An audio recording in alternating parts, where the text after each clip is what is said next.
All right, what's up, everyone? It's Eric with Option Edge, and tonight, I want to talk about defined risk trade adjustments and how to take losing trades and maybe save them and turn them into a winning trade, or just help you lose less money. So, for example, if you're about to lose $1,000 on a trade, I'm going to show you how you can turn that $1,000 loss to maybe a $500 loss. Okay, so if you can lose $500 instead of $1,000, well, that's like saving yourself $500 and gaining $500 in my mind. So let's get into it. So let's just go over what some of the objectives adjusting defined risk trades are. So the main goal is we're going to reduce risk by adjusting these defined risk trades.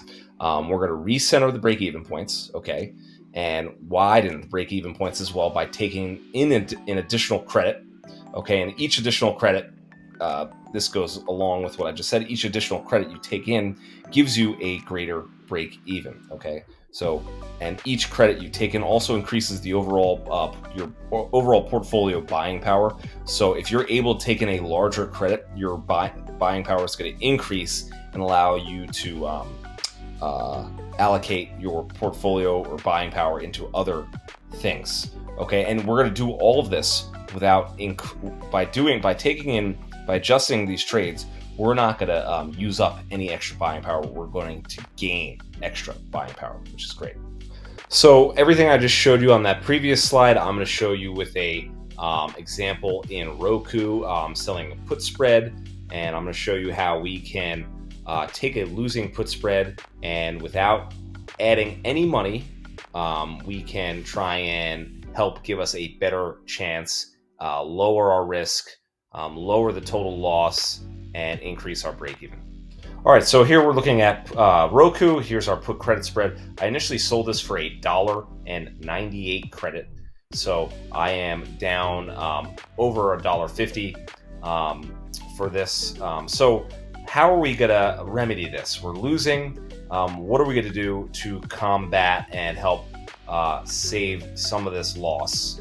Okay, so what we're gonna do is, this is a put credit spread. We're gonna effectively turn our put credit spread into an iron Condor by selling a call credit spread against it. Okay, so in order to sell a call credit spread without requiring any more buying power or anything like that, we need to sell the same amount of contracts as the put credit spread at the same width. Okay, so we our put credit spread is the 230, 225. So I'm going to sell a call credit spread that's right above that 230 mark. Okay, and we're going to effectively turn this into a iron Condor. So the width of my let's just delete this. So the width of this is $5. So my width also has to match that. So I'm going to do this, and to make sure it's $5 wide, we're going to select, we're going to buy this strike, the 237.5 behind the 232.5 short strike. Okay, so let's buy that. Boom. Now, as you can see, now Roku has essentially become an iron Condor. Okay, and we have increased the break even by the credit received, and I'll show you what the credit received was. Credit received is only 74 cents, okay? And I'll show you, let's go to the math behind that. So we initially sold to open the 230, 225 put credit spread. We received each credit spread, or if we're just looking at one trade, for $1.92. That means our max gain is the credit received, and our max loss is going to be the width of the strikes minus the credit received. So that means our max loss is $3.02. $3.02. Our break even initially is $228.02. That's just 230 the short strike minus the credit received. Okay, so now we're introducing this call spread to help reduce some of the risk here, and help increase our break even, increase the credit received, decrease our max loss. So we're just adding 74 cents to the mix, but you can see we've decreased our break even by 74, or excuse me, we've increased the width of our break even by 74 cents. So you can compare that to here, this break even, initial one. This is the new break even. And now look at our max gain is going to be the original credit received plus the call credit spread in addition to that. And now our new max loss, since we're taking in more of an overall credit, and it's the same width. We're still dealing with a 5 width option, even on both sides. It's $5 wide, and you can only lose on one side of the iron condor. You can't lose on both. So our new max loss is just going to be the width of the strikes minus the total credit received. Okay, so that's going to be $2.28. So as you can see, we've went from our max gains increased and our max loss has decreased.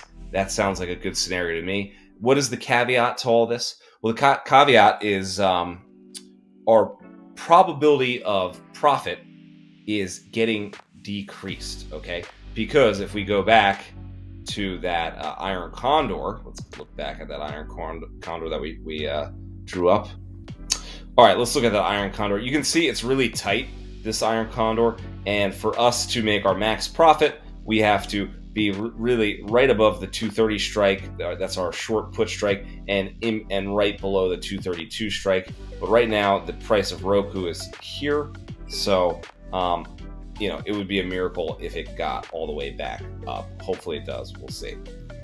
And something else I wanted to discuss, or that I forgot to talk about, was that when you're defending vertical spreads, you need to open up the opposite type of contract within the same expiry, and that should make sense. If you're going to set up a iron condor strategy, you're going to want, anytime you set up an iron condor strategy, the put spread and the call spreads are within the same expiry, so that should make sense.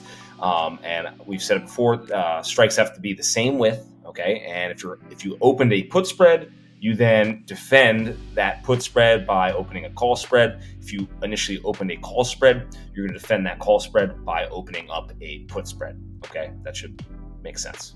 So the next thing I want to talk about is rolling vertical spreads. So when you're just trading, selling naked options, naked calls, and naked puts, rolling your position out in time for a larger credit is usually always a viable strategy.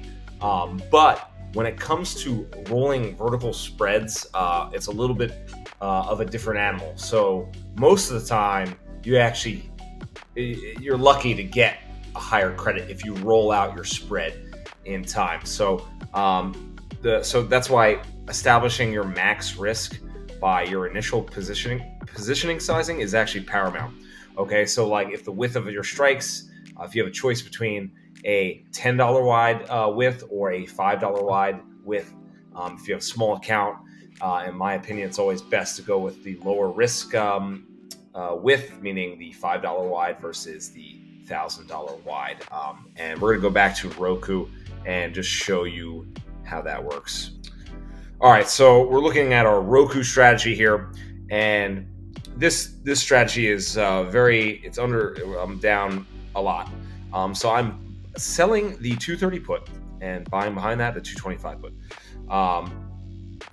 And notice this is going for a total credit of $3.98, right? So we're selling the put here, buying that behind it. And notice how much this costs. This costs $27. This costs $23.50. All right. So now let's say, hey, all right, I'm losing on this trade. Let's roll out another month.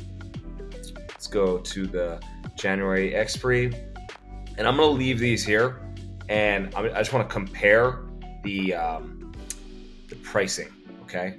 So that when I select these, we'll receive both. So you notice the 230 here. I am compare this 230 that expires in January to this 27.5. Obviously, that's a larger credit.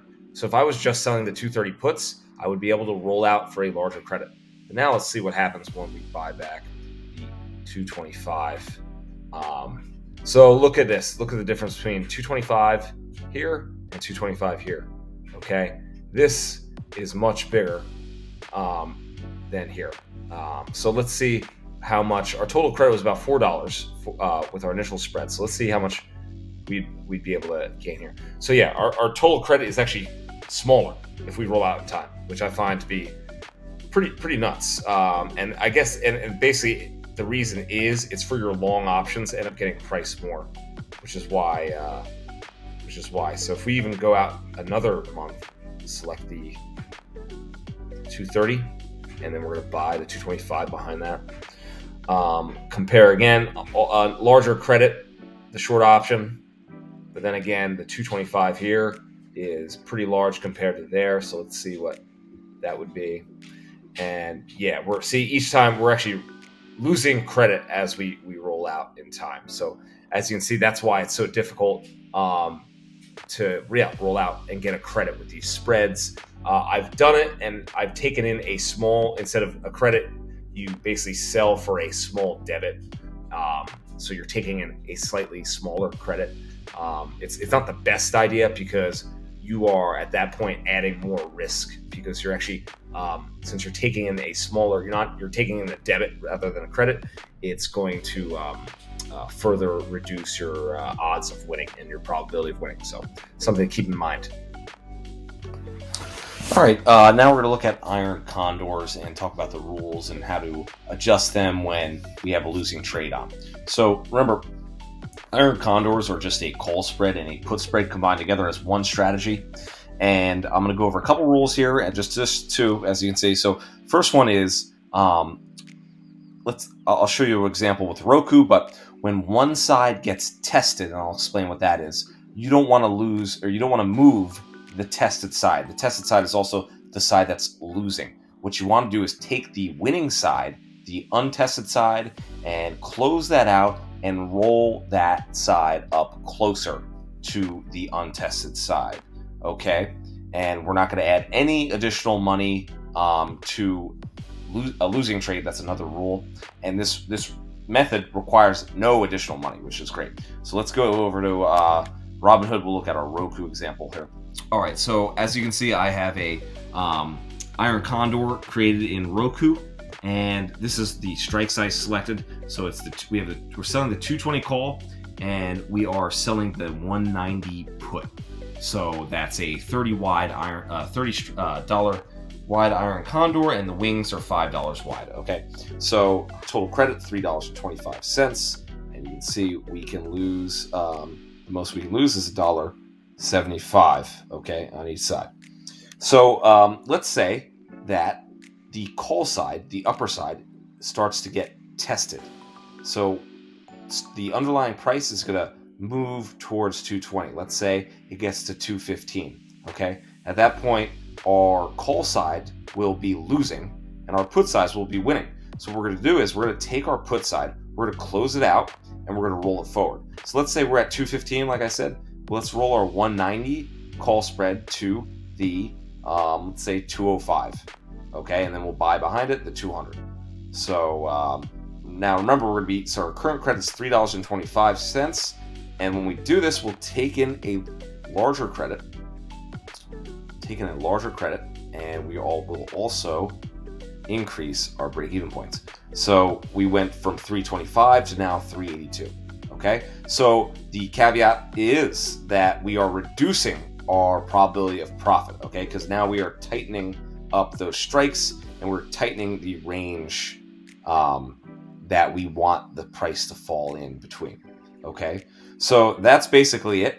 And you do the same thing if the call side or if the put side was tested. So let's say you started off with this iron condor, not that you would, and let's say price is currently trading at 212, and we go down to 205 right at that short push side.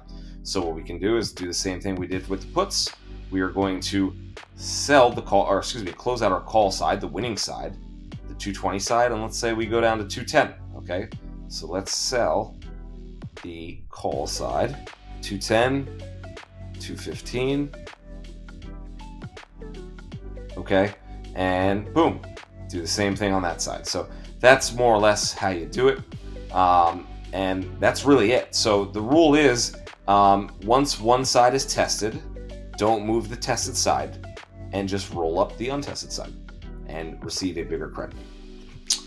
In conclusion, in summary, so basically by using these strategies to adjust your vertical spreads when you're losing, you can reduce your risk, you can recenter your break-even points. You're going to widen your break-even points by taking in additional credits, and each additional credit you take is going to further widen those break-even points. Each credit you take increases overall portfolio buying power, and when it comes to iron condors, the main rule is roll up the untested side and leave the tested side alone. Okay, and when you do all this, you don't have to add any additional more buying power or money, which is great. You can take in those additional credits, and you don't even have to put up any extra money. The only downside of this is you effectively reduce your probability of profit. And that's it. All right. Hopefully you guys enjoyed this. I hope you guys got some value out of it. Have a good one. Peace.